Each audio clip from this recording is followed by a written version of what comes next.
If you ever come across this headline, Sowore have caused another commotion on behalf of Nnamdi Kanu, do not be surprised. Yes, do not be surprised. He have caused another commotion, the clip I'm about to show you now. But in a positive way, not a negative way. So let your heart not be troubled.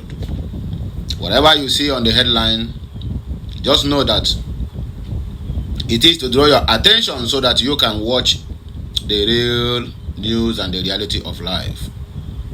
So let me show you this clip on what I mean by Sowore has caused another commotion.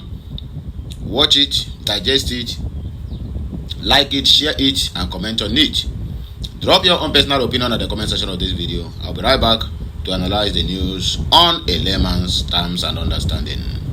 I, Okulora, will be back. Please. While Nnamdi Kanu's name was left out, what does that say about justice, morality, and the government's priorities? Well, thank you for having me. I am not here to plead for pardon for Nnamdi Kanu.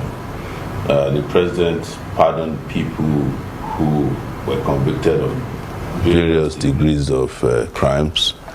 I don't have any idea how and why he pardoned them, but if you look at the people who are pardoned, you discover that there has been some kind of proximity or relationships that facilitated their pardon, especially when you look at the 53 persons who were pardoned who are drug dealers, and you have a murderer. You see a lot of political influence over the pardon, or maybe business-related influence or linkage. In terms of Nnamdi Kanu was not convicted of a crime. He has been in and out of detention over the last 10 years, simply because he started a radio program known as Radio Biafra, where he began talking about the liberation of the people of the Southeast under Biafra. And that was where his problem started. He was granted bail, left Nigeria, and they went to Kenya, abducted him, an extraordinary rendition him back to Nigeria. The day he was returned to Nigeria, I was in court at the Federal High Court. He was brought hooded, beaten, tortured, and they quickly rushed him back to the DSS after he appeared briefly before a judge, before we could even get to the courtroom. But the case has gone all the way to the Supreme Court. The Court of Appeal courageously decided that having been extraordinarily renditioned, there's no way trial can stand, and they discharged and acquitted him. So the Supreme Court also said that he did not violate his bail. So Nnamdi Kanu, in my view, has not committed any crime that requires him being pardoned by the president. What the president should do, and what we've asked the federal government of Nigeria to do, the Nigerian state to do, is to discontinue this sham trial, because apparently there was no crime, and you can't sustain a trial when there's no crime established. He's been tried under what they call the Terrorism Act, or is it the Terrorism Prevention Act. I've been detained for 45 days under that act before.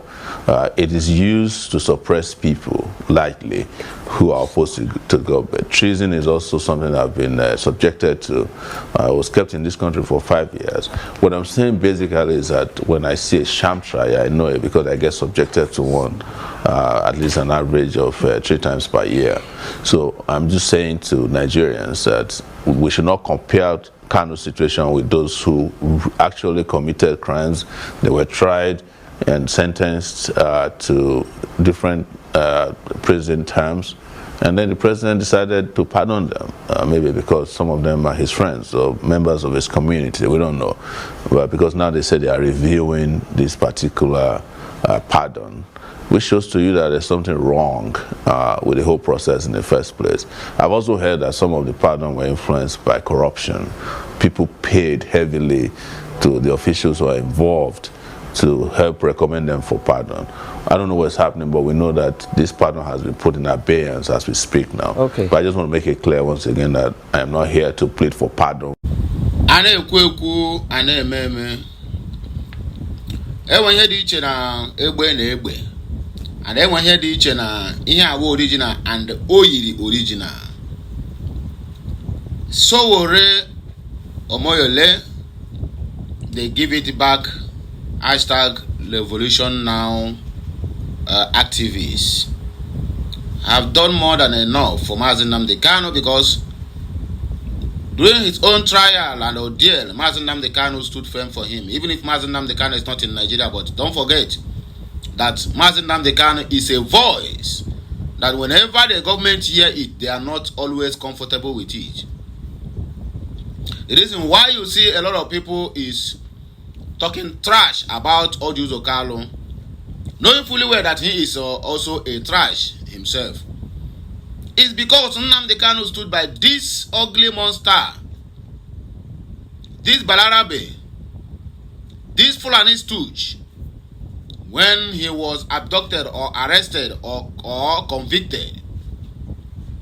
But that same moron don't come back today, turn against Nnamdi Kanu and begin to tell people to be careful of the issue of Nnamdi Kanu because it is before the court. But that same his own matter was also before the court when Nnamdi Kanu raised a voice and cried and said, you people must, not under probability, you must release Ojuzo Kalu after all. If you want to do justice to corrupt leaders, bring all of you, emphasis on all, no one is exempted. He is not a fan of corrupt leaders, but he is against selective justice. That was the reason why he protested for the release of Ojuzo Kalu.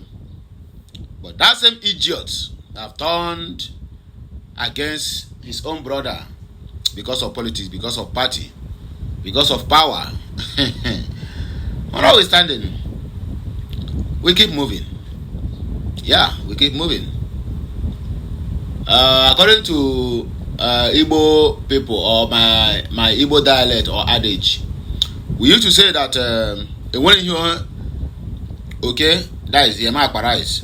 Yeah, that's the rat. No matter how hungry you are, you can never do anything to a bag of rice of 50 kg. Highest, only 1 kilo go fit chop.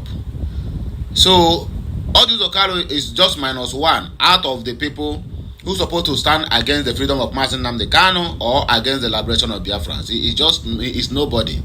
If the whole Biafrans gathered and cooked for him, my brother, he will not even finish 1 spoon of that food. So let him just pack one side. We never have his time. When we have his time, we know what to do.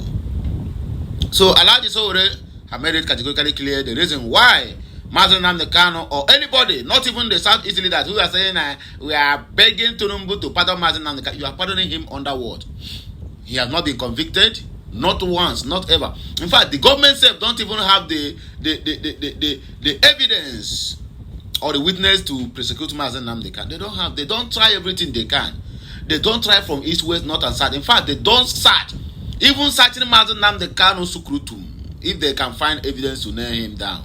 But at the end of the day, still the same. That is to say, onye ndị iro gbara gburugburu na-eche ndị ya nche. Nnamdi Kanu, ihe gbara Nnamdi Kanu gburugburu na scorpions and snakes na surround him, all in the name of they want to maintain an indivisible Nigeria. I have never seen where it is by force to get married to somebody. If any marriage is not working, what do you have to do? You dissolve the marriage and let Okeke and Okaf go their own way. But this one is said under no circumstances that shall anybody talk about division when even the country is not even working. The only thing that will make the country to work is to divide the country and let every region go and manage whatever the God given to them.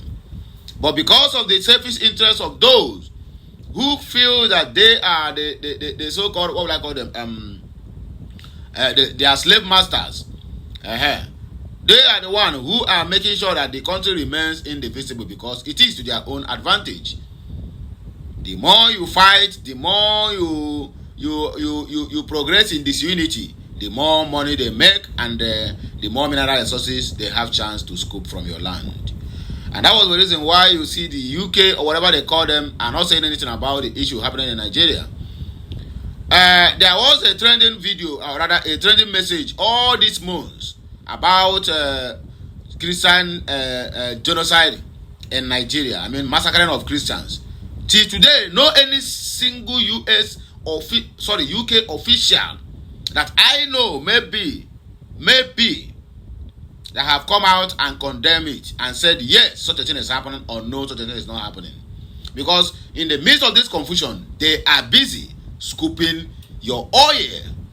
They are busy scooping everything, including your coal, your salt, and every other mineral resources from your own land. So that is their profit. Each time you are in disunity, in fact, whether you're unity or disunity, they are still the master of the game. But everything have a expiry date. I believe that very soon, all these things is going to become a history, because we must surely get to where we are going as long as this Biafra struggle is concerned.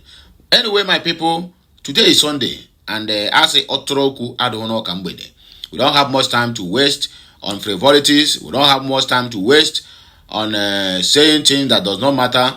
The most important thing here is that I brought you a message of good news, hope, and reconciliation.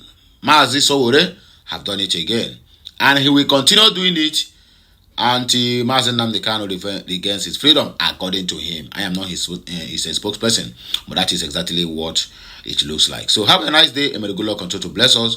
Happy Sunday once again. It shall be well with all of us. Kachineke meziogu.